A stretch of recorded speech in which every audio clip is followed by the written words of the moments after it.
우리 사이의 거리. 1. 첫인상. 어머니 안녕하세요. 수진이 고개를 숙여 인사할 때 김순자 여사는 며느리의 검은 정장 바지를 위아래로 훑어보며 작은 혀를 텄다. 2003년 3월 아직 쌀쌀한 바람이 불던 어느 일요일이었다. 바지 입고 왔네? 치마도 없나? 결혼 6개월째 수진은 여전히 시어머니의 첫마디에 당황했다. 남편 민호는 옆에서 민망한 듯 웃었다. 어머니 요즘은 다들 그렇게 입어요. 다들 그렇다고 다 따라 해야 하나? 며느리가 바지 입고 시댁에 오는 게 어디 있어. 순자 여사는 현관에 놓인 수진의 하이힐을 보며 또 한 번 혀를 찼다. 5cm 굽의 검은 구두였는데 그녀에게는 요상한 신발로 보였다. 수진은 가방에서 준비해온 과일을 꺼냈다. 백화점에서 산 비싼 사과였다. 이거 얼마나 했어? 아, 그냥. 돈 아끼는 법을 모르는구나. 시장에서 사면 반값인데. 수진의 얼굴이 붉어졌다. 결혼 전 직장 생활 7년 동안 스스로 벌어서 쓰던 습관이 몸에 배어 있었다. 좋은 걸 사는 게 잘못된 일인가 싶었지만 아무 말도 할 수 없었다. 2. 일상의 충돌. 수진아, 국이 짜다. 순자 여사의 목소리에는 늘 불만이 서려 있었다. 수진이 끓인 된장찌개를 한 숟가락 떠먹고 나서 하는 소리였다. 죄송해요. 다음엔 싱겁게 할게요.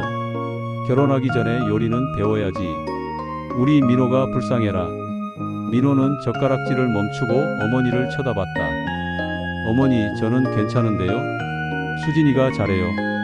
네가 뭘 알아? 짠 것만 먹으면 나중에 병난다.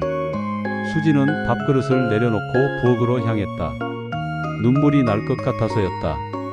시어머니는 수진의 요리 솜씨뿐만 아니라 집안일 전반에 대해 항상 불만을 터뜨렸다. 청소기는 왜 이렇게 대충 돌리냐? 빨래 개는 방법도 모르냐? 시장 볼 줄도 모르면서 결혼은 왜 했냐? 마이너스 하루가 멀다 하고 이어지는 잔소리였다. 수진은 부엌에서 찬물을 마시며 마음을 달랬다. 직장에서는 능력을 인정받는 회계사였지만 시댁에서는 아무것도 제대로 하지 못하는 사람 취급을 받았다. 수진 씨, 괜찮아요? 시아버지가 부엌에 들어왔다. 수진보다 순자 여사보다 훨씬 온화한 분이었다. 네, 괜찮아요. 순자가 성격이 좀 까칠해요. 아기는 없으니까 너무 마음에 담아두지 마세요. 수진은 고개를 끄덕였지만 마음속으로는 아기가 없으면 저렇게 말할 수 있나 하는 생각이 들었다. 3. 폭발하는 감정. 여름이 깊어갈 무렵 수진은 임신 사실을 알게 되었다. 기쁜 마음으로 시댁에 소식을 전했지만 순자 여사의 반응은 예상과 달랐다. 임신했으면 일을 그만둬야지. 네? 아이 생기면 직장 다닐 수 없어. 당연한 거 아냐? 수진은 당황했다. 일을 그만둘 생각은 해본 적이 없었다. 어머니, 요즘은 워킹맘들이 많아요. 육아휴직도 있고. 워킹맘이 뭐야? 엄마가 애를 남한테 맡기고 돈 벌러 다니는 게 말이 되나? 하지만 저도 경력이 있고 회사에서 필요로 하는데. 경력이 뭐가 중요해? 애 키우는 게 우선이지. 순자 여사의 목소리가 날카로워졌다. 수진도 더 이상 참을 수 없었다. 어머니, 저도 제 일이 있어요. 왜 꼭 제가 그만둬야 하는지 모르겠어요. 뭐라고? 며느리가 시어머니한테 대들어? 대드는 게 아니라 제 의견을 말하는 거예요. 순자 여사의 얼굴이 벌겋게 달아올랐다. 이거 봐라. 교육을 잘못 받았어, 정말. 시집 와서 이게 뭐야? 어머니도 너무하세요. 저도 사람이에요. 수진의 목소리가 떨렸다. 그동안 쌓였던 감정들이 한꺼번에 터져 나왔다. 제가 뭘 잘못했다고 맛있게 차린 밥상에 앉아서 이것저것 트집만 잡으세요? 청소도 빨래도 요리도 다 하는데 왜 항상 불만만 이야기하세요? 야야, 무슨 소리야? 민호가 급하게 말렸지만 이미 늦었다. 어머니는 저를 며느리로 생각하지도 않으세요. 그냥 집안일 하는 사람으로만 보시죠? 순자 여사가 벌떡 일어났다. 이 집에서 나가.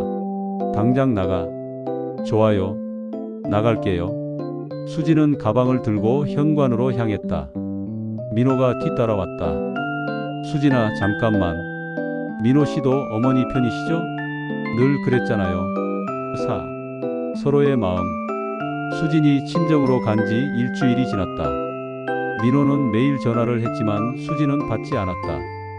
순자 여사는 며칠 동안 화를 내다가 점차 마음이 복잡해졌다. 시아버지가 조심스럽게 말을 꺼냈다. 순자야, 수진이한테 너무했다. 뭐가 너무해요? 며느리가 시어머니한테 소리 지르는 게 말이 돼요? 그럴 수밖에 없었을 거야. 너도 며느리 시절이 있었잖아. 순자 여사는 입을 다물었다. 40년 전 자신도 시어머니에게 혼이 많이 났던 기억이 떠올랐다.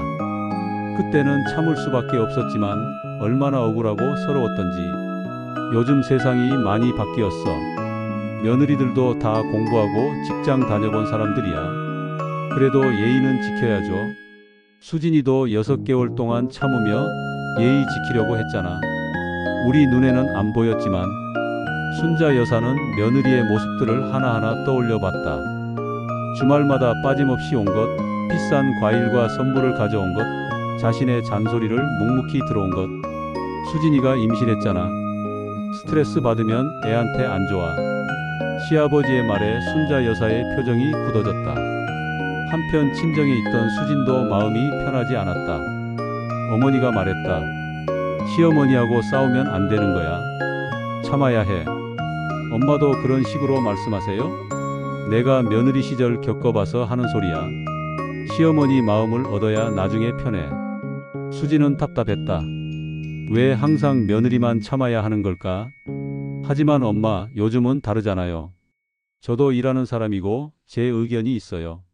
의견은 좋은데 표현하는 방법이 있어. 대놓고 대들면 관계만 나빠져. 5. 화해의 시작. 민호가 친정으로 찾아왔다. 수진의 방문을 두드렸다. 수진아, 나야. 어머니가 미안하다고 하셔. 수진이 문을 열었다. 민호의 얼굴이 많이 상해 보였다. 정말요? 응. 어머니도 많이 생각해 보셨대. 내가 그동안 얼마나 힘들었을지. 수진의 눈에 눈물이 맺혔다. 오빠가 중간에서 얼마나 힘들었을지도 알아요. 미안해요. 아니야. 내가 더 잘했어야 했는데. 민호가 수진의 손을 잡았다. 어머니가 너무 갑작스럽게 변하시기는 어려우실 거야. 하지만 노력하시겠다고 하셔. 우리도 조금씩 맞춰가자. 수진은 고개를 끄덕였다. 아이를 위해서라도 가족이 화목해야 했다. 6. 새로운 시작. 일주일 후 수진은 시댁에 갔다. 순자 여사는 평소보다 부드러운 표정으로 며느리를 맞았다. 수진아, 몸은 좀 어떠니? 네, 괜찮아요. 임신했으니까 무거운 것 들지 말고. 힘들면 언제든지 말해. 순자 여사도 어색했지만 노력하는 모습이 보였다. 수진도 마찬가지였다. 어머니, 이거 드세요. 몸에 좋다고 해서 사왔어요. 고맙다. 너도 챙겨 먹어야 해. 저녁 식사 때 순자 여사는 수진이 끓인 미역국을 한술 떠먹고 말했다. 간이 딱 좋네. 수진이 놀란 표정을 지었다. 처음 듣는 칭찬이었다. 감사해요, 어머니. 내가 일 그만두고 싶지 않다면 애 낳고 나서 생각해보자. 수진은 감격스러웠다. 순자 여사도 많은 고민 끝에 내린 결정이었다. 어머니, 정말 감사해요. 저도 어머니 마음 이해해요. 해시태그 7. 이해와 성장. 몇 달 후 수진의 배가 제법 불러왔다. 순자 여사는 며느리를 위해 몸에 좋다는 음식을 해주고 수진은 시어머니의 옛날 이야기에 귀 기울였다. 내가 시집 왔을 때는 정말 힘들었어. 시어머니가 무서우셨거든. 어머니도 그러셨어요?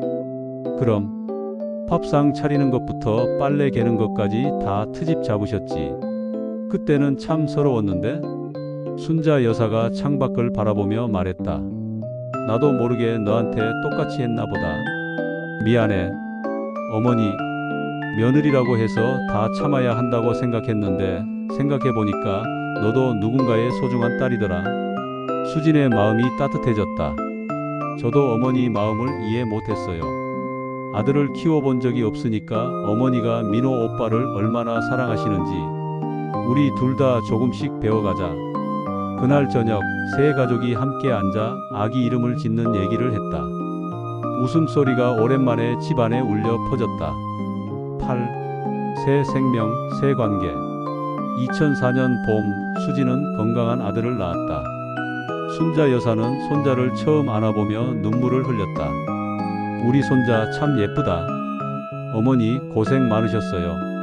산후조리원에서 집으로 돌아온 수진을 위해 순자 여사는 미역국을 끓여주고 아기 돌보는 법을 알려주었다. 예전에 잔소리하는 시어머니가 아니라 경험 많은 선배 엄마의 모습이었다. 애가 밤에 우니까 내가 힘들 텐데 내가 돌아가면서 봐줄게. 어머니 괜찮아요. 제가 할게요. 같이 하자. 아이 키우는 건 혼자 하는 게 아니야.